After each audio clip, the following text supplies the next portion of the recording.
Mahuhulaan nyo ba kung saang bansa ito? Ito.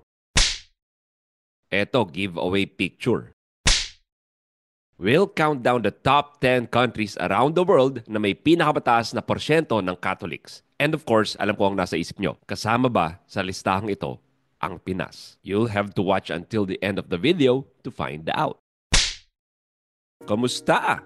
Ako po si Jay Aruga, podcaster, author, and host of this channel. Medyo tricky itong listahan na ito dahil bawat listahan na nakita ko, pabago-bago ang results, dumidepende on how practicing versus cultural Catholicism is measured. However, ang mga bansang included sa list na ito are the countries na consistent in every list. Also, hindi ko sinama sa list ang mga hindi bansa like Guam.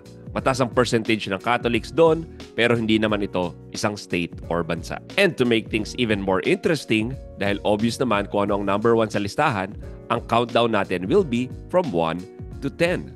Game? Pangilan kaya ang Pinas? At number 1, 100% ang Catholics sa state na ito. Ang state na ito is originally part of Rome. Kasi nung Middle Ages, ang mga popes, bukod sa pagiging spiritual leaders, political rulers din sila. They control territories in Italy known as the Papal States. Oh, may clue na kayo. Somewhere malapit sa Italy ito. Noong 1870, ang Italian Kingdom, kinuha na nila ang Rome at tinapos ang pagkakaroon ng Papal State. Ang Papa, ibang Papa ito, hindi si Papa P, ayaw i-recognize ang authority ng Italy kaya kinulong niya ang sarili niya dito sa nag-iisang natitirang Papal State na ito. Until noong 1929, pumirma ang Pope at si Benito Mussolini ng Lateran Treaty recognizing the city-state as independent, making it the world's smallest country. Ang tinutukoy kong bansa na may 100% Catholics ay Vatican City! I am shocked! Shocked! Well, not that shocked. At number 2, may 97% Catholic sila, making this country the most Catholic nation in Asia by percentage. Uy, ito na ba ang bansang hinihintay natin? Ang nagdala ng Catholicism sa kanila ay Portuguese. Dumami ang Katoliko sa kanila during the Indonesian occupation dahil ang simbahan ang nag-push at nag-advocate for human rights and the protection of the oppressed. Dahil doon, naging simbolo ng resistance and national identity ang Catholicism.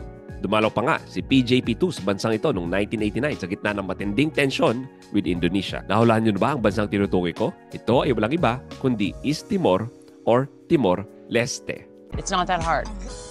At number 3, home to 90% plus Catholics of their population. Isa ito sa world's smallest country.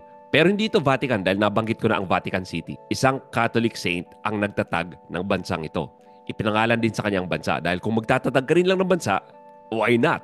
And since sa Catholic saint ang pangalan ng bansang ito, alam niyo na siguro na ang first word ay either son or saint. Itong saint na tinutukoy ko ay tumakas mula sa persecution ng Roman Emperor na si Diocletian noong 4th century pa. Nagsimula siya ng isang Christian community sa Mount Titano, which eventually became this republic, making this the oldest surviving republic in the world. Masarap ang corned tuna nila.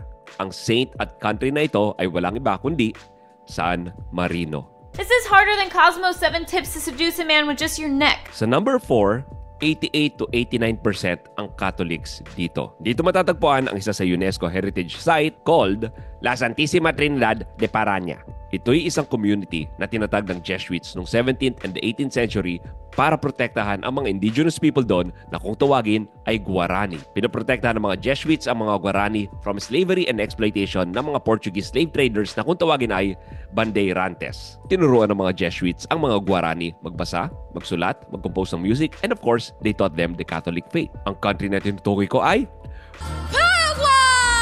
at number 5, may 87 to 88% Catholics dito. Itong bansang ito ang first country in the world to be consecrated to Mama Mary dahil sa devotion ng mga inhabitants nito sa mahal na Birhen, particularly sa Our Lady of Tapinu.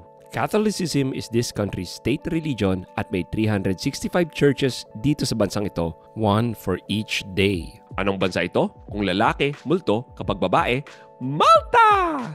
Yes, I got that! If you reach this point at hindi pa kayo subscribe, beken naman. Dahil ang hindi mag-subscribe, tatamlay ang love life. Joke lang.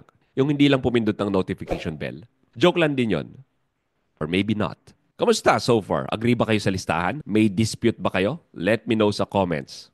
Alright, nandito na tayo sa next 5. At so far, wala pa rin ang Pilipinas. Lumabas na kaya tayo sa mga susunod na bansa? At number 6, home to 87 to 88% Catholics.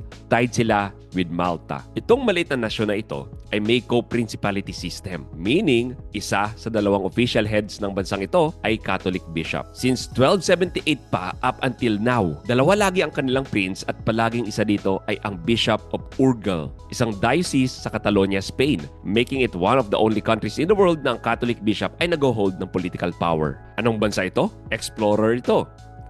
Andorra. Swiper, no swiping! The number 7 country has an 86% Catholic population. Dito matatagpuan ang pinakamaliit na katedral sa buong mundo. The cathedral in the town of Nin.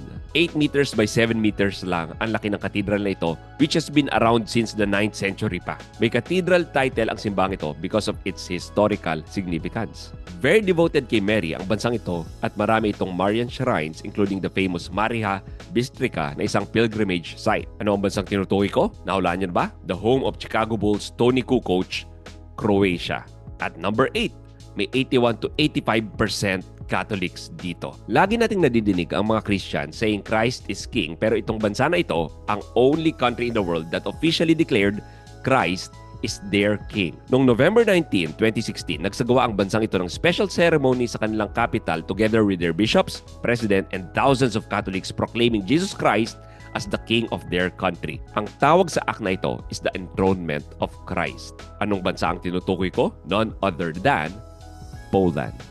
This is so hard. Dalawang bansa na lang. Pilipinas na kaya ang isa dito? At number 9, may 81% Catholic population ang bansang ito. Kung nahirapan kayo sa mga clues sa past few countries, ito, baka mahulaan nyo na kagad. Dito ginawa ang isa sa mga World Youth Days. Ooh!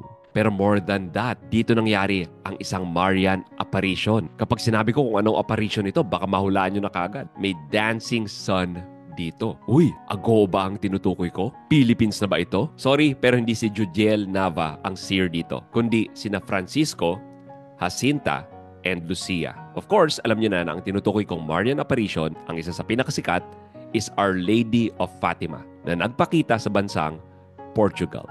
Alright, nasa number 10 na tayo. And the thing about number 10 is this. 3 beses kong pina-generate kay ChatGPT ang listahang ito. Consistent lagi ang tops 1 to 9.